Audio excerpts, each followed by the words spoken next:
Та бүхэндээ энэхүү бэлэг цаахан өдрийн мэндийг хүргэе.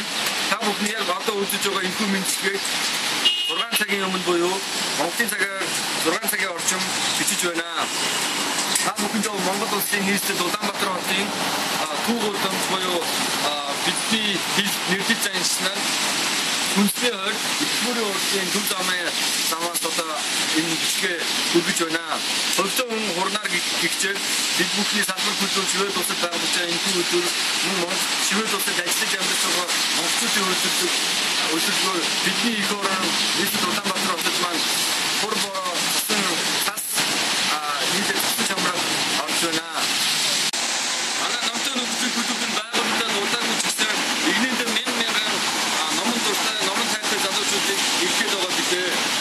Мөн өнгөрсөн хугацаанд бид маш өргөн хугацаанд олон мянган залуучуудыг игнэнд нэгдэж нэгдүгээр уулзаж уншсан номныхаа талаар хоорондоо ярилцаж байгаа бүсдээ номтой бусад залуучуудын номтой нөхцөлд бол өөрөө ажил хийсэн.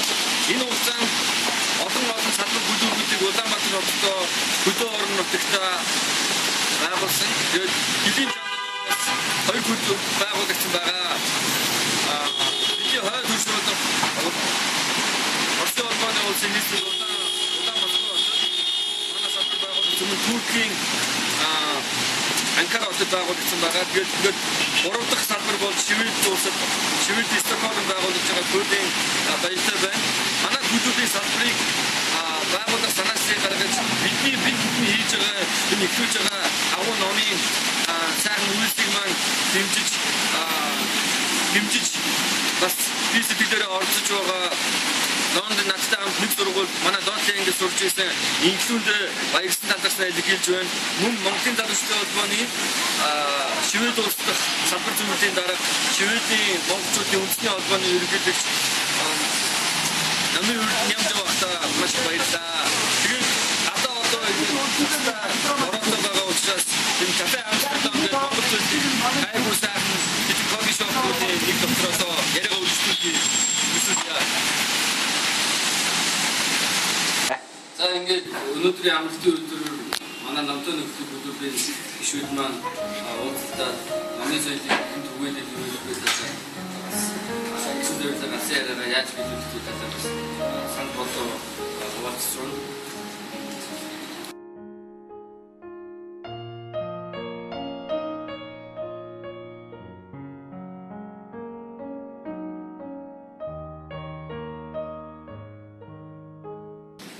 Байгууллагад бүтэн жил бодоогүй энэ хугацаанд бид нар игнэнд мянган залуучуудыг сошиал нэтворк Facebook Twitter орчинд нэгтгэхэд байгаа. Тэгээд энэ богино хугацаанд ингэж их олон залуучуудыг хамарсан үйл ажиллагаа хийсэн бол Монголын одоо 70-80-аад социализмын үед бий болсон байсан тэр номын соёл иргэн сэргийлэлтээр одоо үйлдэж байсан хоосон вакуум орчин байсан гэдгийг бол харуулж байгаа. Нийгэмд бол энэ оюун хоос харин зөв үйлдэж байсан нийгмийн захиалгах зүйл болж байгаа нь харагдаж байгаа. Тэгээд бид нар бол байгуулагдсныхаа дараа эрхэм зорилго алсын арга тодорхойлсон. Эрхэм зорилго дээр бол бид нар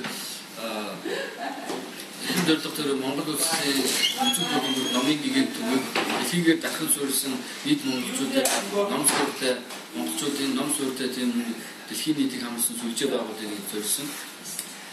Тийм зорилго тавьсан байгаа. Дэлхийн 5 зөв Монгол улсын 21 аймаг салбартай тийм хөдөө болох үндэсний тийм оюунлаг одоо залуучуудын оюунлаг хүмүүсийн сүлжээг явуулж зорьсон.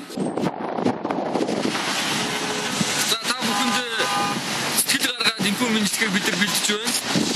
Өнөөдөр хэдий гадаа хүүдэн засан шуургатай байгаа ч гэсэн Монгол улсын үндэсний төв номын сангийн урдаас та бүхэнтэйгээ бичлэгийг нь хүргэе гэж бодлоо.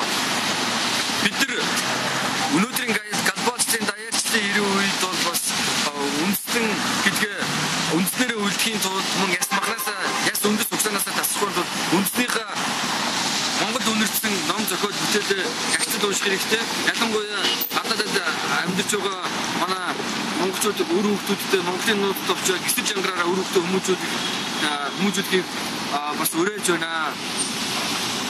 Үндснийхээ ном зохиол, үндснийхээ сэтгэлгээ Монголын сэтгэлгээ шингэсэнтэй сор болсон бүтээлүүдтэй уншиж танилцж нөхөрлөхийн хийж байгаагаар бид дэлхийн нийтийн сэтгэлгээ, дэлхийн нийтийн ном зохиолоос зохиолтой бид нөхөрлөж дэлхийн нийтэд өрсөлдөх болно.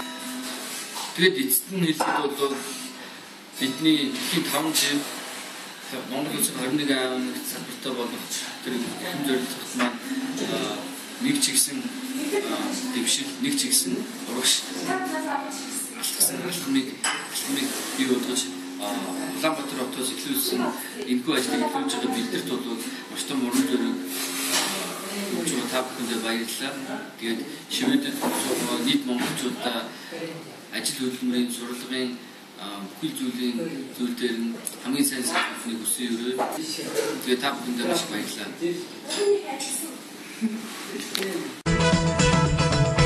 Өдөр бүхэн хүний дурсаж удаан хүлээх миний удаан хизээч над руу харах уу хэлэх өдрийн